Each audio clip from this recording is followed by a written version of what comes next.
So here we go. Point of order, Mr. Chairman. Two remaining selectmen in Rehoboth were on the hot seat last week, trying to defend their decision not to discipline Police Chief Stephen Enos, who admitted to drinking at this East Providence restaurant one night last month. He was later found by a city patrolman lying in a driveway more than 100 yards away, crying loudly. The chief says, and the selectmen accepted his explanation, that it was an adverse reaction to taking a narcotic. We did.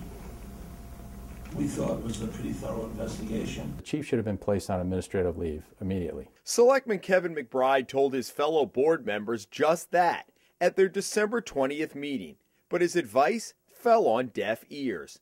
McBride, a major general in the National Guard, resigned as a selectman earlier this month, in part because of how his colleagues Ken Foley and Don Leffert have handled the chief's situation.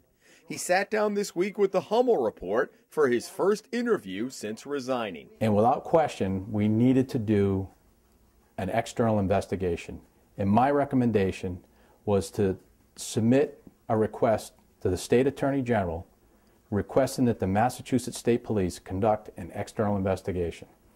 It was the only way for this board to reinstate the police chief's credibility. Instead, Leffert took it upon himself. I will say I am not an investigator, no. But it doesn't take a rocket scientist to go and interview people that were there that night and ask them questions pertaining to the incident. But Leffert didn't leave Rehoboth, conducting the whole investigation by phone. So we did a little digging of our own the past 3 weeks, talking to someone that the selectmen missed. The woman who called 911 that night when Enos woke her up screaming from in front of her house. The witness told us and the police Enos was yelling, quote, "I want to die," then "kill me," repeatedly. She saw him try to stuff a lit cigarette in his front pocket, then stagger and hit his head on this fence, falling to the ground.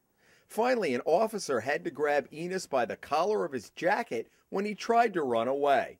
Chief Enos told Leffert he was taking the narcotic Vicodin for a medical procedure, but drove his unmarked cruiser to the Riviera Inn anyway, and had his service revolver with him, but locked it in the car, giving the keys to somebody else. He screwed up. That's it. Have you ever screwed up? I know I have. We pressed the selectman for more details after last week's meeting. He had taken Vicodin earlier in the day, about 2 in the afternoon, a half a dose. Closest I can come to is like 7 o'clock. He had a drink. Whether it was bought for him or he bought it, I don't know. It was a Captain Morgan and Coke. No one could tell me. He doesn't remember finishing it. It was only one. Nobody else saw him with another drink. Leffert says the chief at some point went out for fresh air, but somehow walked more than 100 yards up North Broadway, winding up in this driveway nearly 3 hours after he had said he had the one drink, and a full 8 hours after taking the half dose of Vicodin. Leffert had said publicly he spoke with the owner of the restaurant, other people who were there that night, and Officer Richard Cadero, who took the report. But the restaurant owner tells the Hummel report he spoke with somebody who did not identify himself for no more than 2 minutes by phone. And we found that Chief Enos, a former lieutenant on the East Providence Police Department, furnished Leffert with the patrolman's cell phone number, in effect participating in his own investigation. East Providence Chief Joseph Tavares tells the Hummel report it was inappropriate for the selectman to call the patrolman directly, and Cadero referred Leffert to the chief's office. Leffert never followed up with the chief. But that's not the impression the selectman gave earlier this month. Then why did you call the police officer? How did you get his number? I don't know, I just had it. I was able to obtain his number. In fact, you got a cell phone number from Chief Enos, did you not? Okay, yeah, so if I did. And the statement you had given Mr. Leffert at the last meeting seemed to indicate that you talked directly to the police. And in fact, you did you? I spoke, like I told you, I spoke to Rich Cadero. Yeah, but he didn't offer you, he didn't offer anything else. He didn't offer any information, no. So I wasn't wrong saying I didn't speak to him, because I did speak to him, but he wouldn't talk back to me. You wouldn't. But doesn't that give the impression that if you're doing the investigation, you're not going to go out and have law enforcement do it? I'm not a professional investigator. Well, then maybe you should go outside the department to do it. I am the liaison to the police department, so that's why I took it upon myself to do this. I never really felt that it was a complete and thorough investigation or so-called investigation. It may have been an inquiry on his part. You know, where I come from, you've got informal inquiries and then you have formal investigations. And clearly, in my mind, this situation warranted a formal investigation by an external agency. I support Chief Venus.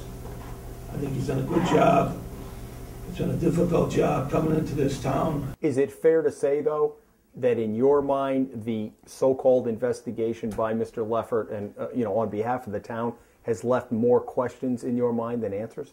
Absolutely. And I would say that a majority of the population within the town, the citizens of the town, are equally concerned. I'm going to shut anybody off real quick if I get snickering and laughing and cheering and growling and the audience there. I'm going to shut it off. Do you think it's too late to have somebody come in and take Absolutely not. I think it needs to be done.